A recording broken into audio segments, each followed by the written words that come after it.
കാറ്റിലോടുന്ന കപ്പൽ കണ്ടിട്ടുണ്ടോ? അല്ല ഭായ്, പലതരത്തിലുള്ള കപ്പൽ നമ്മൾ കണ്ടിട്ടുണ്ട്. ഡീസൽ അടിച്ചോടുന്ന കപ്പൽ, heavy fuel oil, VLSFO, LSMG എന്ന് പറഞ്ഞ പലതരം ഫ്യൂൽ ഓയിൽ. അതുകൂടാതെ എന്റെ പുറകിലൊക്കെ കാണുന്ന കപ്പൽ ഒരു വെള്ള ടാങ്ക് തന്നിട്ടുണ്ട്, LNG ടാങ്ക് ആണ്. ഗ്യാസ് അടിച്ചോടുന്ന കപ്പല്, പിന്നെ ഇലക്ട്രിക്കലി ഡ്രിവൺ ആകാൻ പറ്റുന്ന കപ്പലുകളെ പറ്റി നമ്മൾ മുമ്പ് ഒരു വീഡിയോ കാണിച്ചിട്ടുണ്ടായിരുന്നു. ഇതൊന്നും അല്ലാതെ കാറ്റിലോടുന്ന കപ്പൽ കണ്ടിട്ടുണ്ടോ? അതായത് നമുക്ക് കടലിൽ ഇപ്പം ഓപ്പൺ ഏരിയ ആയതുകൊണ്ട് സഫീഷ്യന്റ് ആയ കാറ്റ് പല സ്ഥലങ്ങളിലും, ഫെദറൊക്കെ ആണെങ്കിൽ ഭയങ്കര ഹൈ ഫോഴ്സിലുള്ള കാറ്റുണ്ടാവും. അപ്പൊ ആ കാറ്റ് ഉപയോഗിച്ചിട്ട് പണ്ട് നമ്മൾ കണ്ടിട്ടുണ്ട് ഈ മീൻ പിടിക്കാൻ പോകുന്ന ബോട്ടുകളിൽ, ചില ബോട്ടുകളിൽ പഴയ സിനിമകളിൽ ബ്രിട്ടീഷേഴ്സും പോർച്ചുഗീസുകാരും ഒക്കെ ഇന്ത്യയിലേക്ക് വന്നപ്പം അവർ ഷിപ്പിന്റെ മുകളിൽ ഇങ്ങനെ തുണി പോലൊരു സാധനം വലിച്ചു കെട്ടിട്ട് സെയിൽ യൂസ് ചെയ്തിട്ട്, അത് ഡിറക്ഷന് വേണ്ടി യൂസ് ചെയ്തിട്ട് ഷിപ്പിനെ മുന്നോട്ട് കൊണ്ടുവരുന്ന ഒരു സംഭവം നമ്മൾ കണ്ടിട്ടുണ്ട്, സെയിൽസ് യൂസ് ചെയ്യുന്നത്.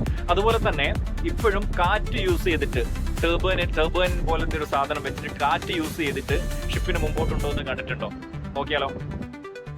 ഞാൻ പറഞ്ഞ കാറ്റിലോടുന്ന കപ്പൽ ഈ വരുന്ന കപ്പലാണ്. കുറച്ച് ദൂരെയാണ്, അതുകൊണ്ട് സൂം ചെയ്താണ് എടുക്കുന്നത്. എത്രത്തോളം ക്ലിയർ ആവുമെന്നറിയില്ല. സാധാരണ കപ്പലുകളില്ലാത്ത ഒരു 3 കുഴൽ ഇത് കപ്പലിൻ്റെ ഡെക്കിൽ കാണാം. അതാണ് rotor sales. Electrically driven motor ഉപയോഗിച്ച് ഇതിങ്ങനെ കറങ്ങിക്കൊണ്ടേയിരിക്കും.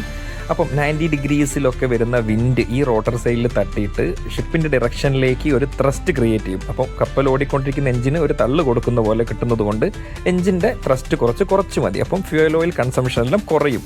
എല്ലാ ദിശയിലുള്ള കാറ്റിനൊന്നും അത്രത്തോളം ഉപകാരമില്ലെങ്കിലും 90 ഡിഗ്രീസിൽ നിന്ന് വരുന്ന വിൻഡിനൊക്കെ ഭയങ്കര എഫക്റ്റീവായിട്ടുള്ള ഒരു സംഭവമാണിത്. വളരെ കുറഞ്ഞ കപ്പലുകളിൽ മാത്രമേ ഒരു സിസ്റ്റം ഉള്ളൂ. അപ്പം up to 20% fuel oil reduction ചെയ്യാൻ പറ്റുമെന്നാണ് ഇവർ പറയുന്നത്.